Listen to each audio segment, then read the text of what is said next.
سلام و درود به ملت عزیز و رشید ایران. نیمه شب گذشته شاهد تجاوز وحشیانه رژیم جنایتکار صهیونیستی به تهران و شهرهای دیگر از کشور بودیم که منجر به شهادت تعدادی از کودکان و زنان، جمعی از شهروندان بیگناه، فرماندهان نظامی و دانشمندان هسته‌ای شد. این اقدام سبعانه که برخلاف همه تعهدات بین المللی بود، مؤید خوی جنایتکارانه رژیم نامشروع صهیونیستی است که موجودیت خود را بر پایه اشغال و تجاوز و کودک کشی بنا نهاده است. تجاوز شب گذشته به همه جهانیان حقانیت ادعای چندین و چند ساله جمهوری اسلامی ایران مبنی بر این که تجاوز و جنایت با ذات رژیم صهیونیستی عجین بوده را اثبات کرد.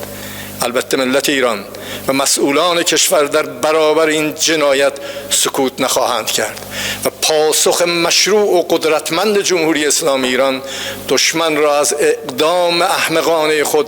پشیمان خواهد کرد.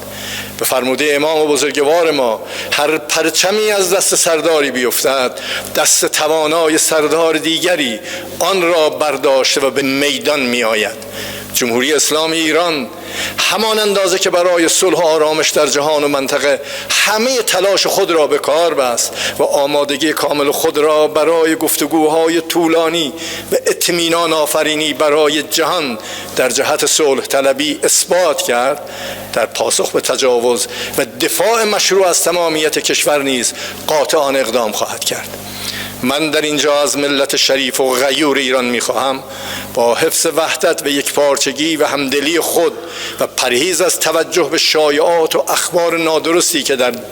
جنگ روانی دشمن ایجاد خواهد شد و همراهی و اعتماد به مسئولان زمینه عبور هرچه قدرتمندانه تر از این شرایط را برای کشور فراهم سازند. همچنین این اطمینان را به مردم میدهم که دولت جمهوری اسلامی با تمام توان و وجود خود خدمتگزاری به ملت عزیز را تداوم خواهد داد و اختلال در روند جاری زندگی عمومی ایجاد نخواهد شد. امروز ملت ایران بیش از هر زمان دیگر در کنار هم بودن، اعتماد، همدلی و وحدت و وفاق نیازمند است و به یاری خداوند عزیز با چنین روحیه ارزشمندی پاسخ سخت، خردمندانه و قوی به جنایت رژیم اشغال گر خواهد داد. رژیمی که امروز منفورترین موجودیت نزد افکار عمومی جهانیان، مردم منطقه و ملت ایران است و با هدایت و رهبری فرمانده معظم کل قوا از این میدان سخت نیز با سربلندی و عزت به در خواهد آمد انشاءالله. سلام و درود به ملت عزیز و رشید ایران. نیمه شب گذشته شاهد تجاوز وحشیانه رژیم جنایتکار صهیونیستی به تهران و شهرهای دیگر از کشور بودیم که منجر به شهادت تعدادی از کودکان و زنان، جمعی از شهروندان بیگناه، فرماندهان نظامی و دانشمندان هسته‌ای شد. این اقدام سبعانه که برخلاف همه تعهدات بین المللی بود، مؤید خوی جنایتکارانه رژیم نامشروع صهیونیستی است که موجودیت خود را بر پایه اشغال و تجاوز و کودک کشی بنا نهاده است. تجاوز شب گذشته به همه جهانیان حقانیت ادعای چندین و چند ساله جمهوری اسلامی ایران مبنی بر این که تجاوز و جنایت با ذات رژیم صهیونیستی عجین بوده را اثبات کرد. البته ملت ایران و مسئولان کشور در برابر این جنایت سکوت نخواهند کرد و پاسخ مشروع و قدرتمند جمهوری اسلامی ایران دشمن را از اقدام احمقانه خود پشیمان خواهد کرد. به فرموده امام و بزرگوار ما، هر پرچمی از دست سرداری بیفتد، دست توانای سردار دیگری آن را برداشته و به میدان می آید. جمهوری اسلامی ایران همان اندازه که برای صلح و آرامش در جهان و منطقه همه تلاش خود را به کار بست و آمادگی کامل خود را برای گفتگوهای طولانی و اطمینان آفرینی برای جهان در جهت صلح طلبی اثبات کرد، در پاسخ به تجاوز و دفاع مشروع از تمامیت کشور نیز قاطعانه اقدام خواهد کرد. من در اینجا از ملت شریف و غیور ایران میخواهم با حفظ وحدت و یکپارچگی و همدلی خود و پرهیز از توجه به شایعات و اخبار نادرستی که در جنگ روانی دشمن ایجاد خواهد شد و همراهی و اعتماد به مسئولان زمینه عبور هرچه قدرتمندانه تر از این شرایط را برای کشور فراهم سازند. همچنین این اطمینان را به مردم میدهم که دولت جمهوری اسلامی با تمام توان و وجود خود خدمتگزاری به ملت عزیز را تداوم خواهد داد و اختلال در روند جاری زندگی عمومی ایجاد نخواهد شد. امروز ملت ایران بیش از هر زمان دیگر در کنار هم بودن، اعتماد، همدلی و وحدت و وفاق نیازمند است و به یاری خداوند عزیز با چنین روحیه ارزشمندی پاسخ سخت، خردمندانه و قوی به جنایت رژیم اشغال گر خواهد داد. رژیمی که امروز منفورترین موجودیت نزد افکار عمومی جهانیان، مردم منطقه و ملت ایران است و با هدایت و رهبری فرمانده معظم کل قوا از این میدان سخت نیز با سربلندی و عزت به در خواهد آمد انشاءالله. سلام و درود به ملت عزیز و رشید ایران.